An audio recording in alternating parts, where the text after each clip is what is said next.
मन धागा धागा जोडते नवा या मालिकेच्या 6 नोव्हेंबरच्या भागामध्ये शलाका इकडे वेड्यासारखी धावत पळत येते. माझा हार हरवला आहे, माझा हार हरवला आहे म्हणून तिने नुसता गोंधळ घातलेला असतो. मग केदार तिच्या या नाटकामध्ये सामील होण्यासाठी येतो आणि म्हणतो, काय मी तुला दिलेला इतका चांगला हार, इतका मोठा सोन्याचा हार आणि इतका महाग हार तू हरवलास, असं कसं तू हार हरवू शकतेस, असं म्हणत केदार खूप चिडतो. त्यावरती सार्थक म्हणतो, 1 मिनिट, आपण सगळ्यांनी मिळून शोधूया, हार कुठेही जाणार नाही. केदार म्हणतो, असं कसं, हार शोधलाच पाहिजे ना, इतका पैसेवाला हार होता तो.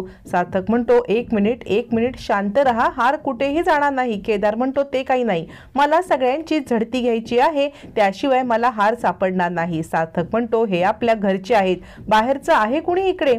याच्यावरती वृंदा येते आणि म्हणते, ऑफिसच्या स्टाफची झडती घ्यायलाच पाहिजे, कारण जर इतका महत्त्वाचा हार गेला ना तर खूप मोठा प्रॉब्लेम होईल. आणि सगळ्यात महत्त्वाचं म्हणजे हा हार केदारने शलाका दिला होता, तिच्यासाठी तो खूप महत्त्वाचा आहे. शलाका म्हणते, मला काही माहीत नाही, मला माझा हार पाहिजे.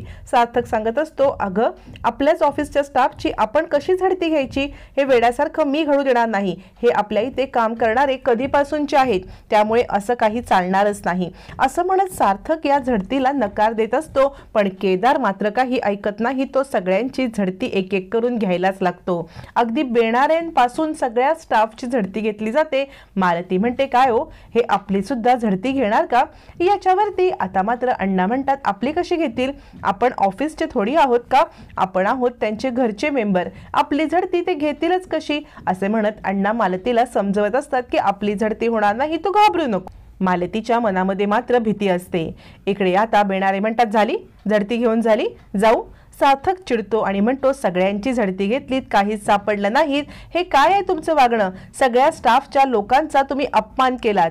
यावरती केदार म्हणतो, अजून सगळ्यांची झडती झाली कुठे? वृंदा म्हणते, मग आहे कोण अजून राहिलेल्या झडती घ्यायचं? वेड्यासारखं काहीतरी बोलू नका जावई बापू, आता काय तुम्ही आनंदीच्या आई वडिलांची झडती घेणार का, असं म्हणत वृंदा इशारा करते. तोपर्यंत केदार म्हणतो, हो सगळ्यांचीच झडती घेणार. आता मात्र सार्थकचे बाबा, इकडे सगळ्यांनाच धक्का बसतो, आकांक्षाला पण धक्का बसतो, काय चाललंय हे सगळं. पण आदर्शने खूप मोठा डाव रचलेला असतो. केदारला, शलाकाला आणि वृंदाला त्यांच्याच आता जाळ्यात अडकवण्याचा आदर्शाचा डाव मात्र पुढे आपल्या समोर येणार असतो. वृंदा म्हणते, यांची कशी झडती घ्याल, आनंदीचे आई वडील आहेत ना. केदार म्हणतात, ते काही नाही, मला झडती घ्यायलाच पाहिजे. वृंदा म्हणते, हे बघा, मी तुमची हवे तर आधीच माफी मागते, काही सापडणार नाहीये, पण तुम्ही झडती घेऊ द्या की. आता मात्र शलाका मालतीच्या पर्सच्या जवळ येते, तिची पर्स हातात घेते आणि द्या इकडे ती पर्स, असं म्हणत पर्स हिसकावून घेत त्याच्यामधला हार आता काढते. तोपर्यंत इकडे आता आदर्शने बरोबर काम करत त्या पर्समधला हार काढून आता केदारच्या खिशात अलगट टाकलेला सुद्धा असतो. त्यामुळे हार काही मालतीच्या पर्समध्ये सापडत नाही आणि शलाका वेडी पिशी होते, इकडे तिकडे हार शोधते आणि हार कुठे गेला, आता हार तर इथेच सापडायला हवा होता. पण अचानकपणे हार गायब झाल्यामुळे वृंदा आणि शलाकाचा प्लॅन फ्लॉप होतो. ती पर्स उलटी करते पण हार सापडत नाही. सार्थक म्हणतो, झालं, समाधान झालं तुझं, अगं स्टाफच्या लोकांची झडती घेतलीस, आनंदीच्या आईबाबांची झडती घेतलीस, स्वतःला जरा लाज वाटली पाहिजे तुला की आपण काय करतोय, स्वतः हार हरवलास आणि इतक्या सगळ्या लोकांची झडती घेतलीस. आदर्श म्हणतो, बरोबर आहे, झडती घेतली हे बरोबरच आहे, पण मला असं वाटतं झडती अर्धवटच झाली ना, सगळ्यांचीच झडती घ्यायची तर माझी, घरच्यांची, सगळ्यांचीच झडती घ्या. सगळ्यात पहिले केदारराव आणि आता शलाकाची पण झडती घ्यायला पाहिजे की नाही. याच्यावरती आता इकडे शलाका म्हणते, काय माझी झडती का बरं? याच्यावरती आदर्श म्हणतो, असं कसं, केदाररावांची पण झडती घ्यायला पाहिजे, चुकून इकडून तिकडून हार राहिला असेल तर. केदार म्हणतो, मी तिला हा गिफ्ट हार दिलेला आहे, माझ्याकडे कसा असेल? याच्यावरती आदर्श म्हणतो, असं कसं, अरे तू चोरला असं म्हणत नाहीये मी, चुकून इकडे तिकडे राहिला असेल तर. उगाचच बाकीच्या लोकांवरती संशय घ्यायच्या आधी स्वतः माणसाने आपल्याकडे पाहायला हवे ना. शलाका म्हणते, अरे माझा हार आहे, मला केदारने गिफ्ट दिलाय, आमची झडती घेऊन तुला काय मिळणार?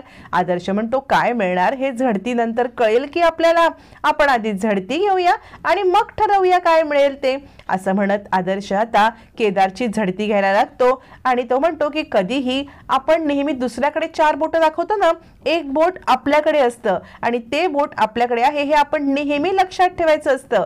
यावरती सार्थक म्हणतो, भाई कुणाला सांगतोयस तू? त्यांना जर हे सगळं कळलं असतं ना तर एवढा सगळा त्यांनी तमाशा केलाच नसता, असं म्हणत आता इकडे सार्थक चिडलेला असताना आदर्शला केदारच्या पॉकेटमध्ये हार सापडतो आणि तो म्हणतो काढा काढा केदारराव काढा, ते लपवू नका. आणि केदारच्याच आता खिशामधून हार निघाल्यावरती सगळ्यांना खूप मोठा धक्का बसतो. आनंदीच्या डोळ्यामध्ये अश्रू येतात. आपल्या आई वडिलांचा झालेला अपमान आनंदीला सहन होत नाही. आदर्श म्हणतो हा बघा हार, हा जर हार इकडे सापडला आहे तर बाकी कुणाकडे सापडेलच कसा? केदार म्हणतो मला नाही माहिती माझ्याकडे कसा हार आला ते. याच्यावरती आदर्श म्हणतो जेव्हा दुसऱ्याकडे 4 बोटं दाखवतो ना, एक बोट आपल्याकडे असतं, लक्षात ठेवा. तुमच्या लक्षात येत नाहीये, दुसऱ्यावरती आरोप करताना कधीही आपल्या मनामध्ये झाकून बघावं. 4 लोकांचा अपमान केला त्याआधी आपला खिसा बघितला असता तर तुम्हाला कळलं असतं, असं म्हणत आदर्श सगळ्यांच्या समोर शलाका आणि केदार यांना अगदी सडे तोड उत्तर देत असतो. आता मात्र शलाका मान खाली घालते. सार्थक म्हणतो नुसती मान खाली घालून होणार नाही, आत्ताच्या आत्ता ताई तुला सगळ्यांची हात जोडून माफी मागायला पाहिजे. आता शलाकाकडे पर्यायच नसतो. शलाका सगळ्यांच्या समोर हात जोडून माफी मागत मागत आता पुढे चाललेली असते. आता मात्र सगळ्यांनाच न्याय मिळवून देण्यामध्ये आदर्शने खूप मोठी कामगिरी केलेली असते. आता इकडे सगळ्यांच्या समोर हात जोडत शकू समोर येते. आता सगळ्यांच्याचकडे हात जोडत जाताना शलाकाला स्वतःला लाज वाटत असते.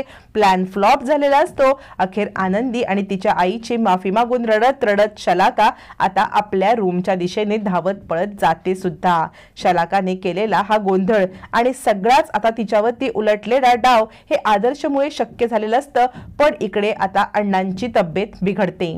अण्णा आता खूप अस्वस्थ होतात. त्यांना आता एकदम धाप लागते, त्यांना पाण्याची गरज असते. आणि आता मालती आणि इकडे आनंदी अण्णा काय झालं, अण्णा काय झालं असं म्हणत अण्णांना आता बोलत असतात. त्याच वेळेला अण्णा खाली बसतात आणि धावत पळत आनंदी जाऊन त्यांच्यासाठी पाणी आणते. त्यांच्यासाठी पाणी आणत असताना आता मात्र इकडे तेमकी ती पाणी हिसकावून घ्यायला वृंदा येते. वृंदा पाणी हिसकावून घेते आणि म्हणते अगं त्यांना कुठे पाणी देतेस? याच्यावरती आता मात्र आनंदी म्हणते काकू त्यांची तब्येत बरी नाहीये, त्यांना पाणी हवे आहे. आनंदीला वृंदा सांगते अगं मी त्यांच्याच भल्याचा विचार करते, तुला कळतंय का? त्यांचंच म्हणणं आहे ना की मुलीच्या घरचं पाणी सुद्धा प्यायचं नाही, म्हणून तर मी पाणी ठेवून घेत आहे.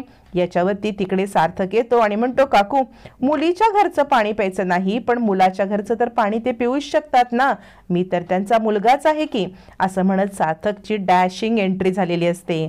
सार्थक आता अण्णांना पाणी देतो आणि म्हणतो अण्णा पाणी प्या, मी तुमच्या मुलासारखा आहे की नाही? वृंदा आता गडबडते आणि म्हणते बरं झालं हा सार्थक तू वेळेवरती आलास म्हणून. याच्यावरती सार्थक म्हणतो काकू वेळेवरती मी नाही, तू वेळेवरती आलीस आणि त्यांना त्यांच्या वचनांची किंवा मुलीकडे पाणी प्यायचं नाही याची जाणीव करून दिलीस. वृंदा म्हणते नाही नाही मी मुद्दामच हे बोलले, उद्या त्यांना पश्चाताप झाला असता ना या सगळ्याचा, असं म्हणत वृंदा बाजू सावरते. पण सार्थक सांगत असतो ते माझ्या वडिलांसारखेच आहेत आणि माझ्या वडिलांनी माझ्या हाताने पाणी प्यायलं तर काय अर्थ याच्यामध्ये चुकीचा आहे? नंतर इकडे आता सार्थक सांगत असतो मिसेस आनंदी तुम्ही जरा पुढे व्हा बरं आणि बघा पाण्यामध्ये म्हणजे दुधामध्ये काय दिसतंय का? आनंदी पुढे पुढे होते. आनंदीचा चेहरा दुधामध्ये सार्थक पाहतो आणि म्हणतो तुम्हीच म्हटला होतात ना की चंद्राचा चेहरा पाहिला की दूध पवित्र होतं. रेश्मा हे सगळं पाहत असते.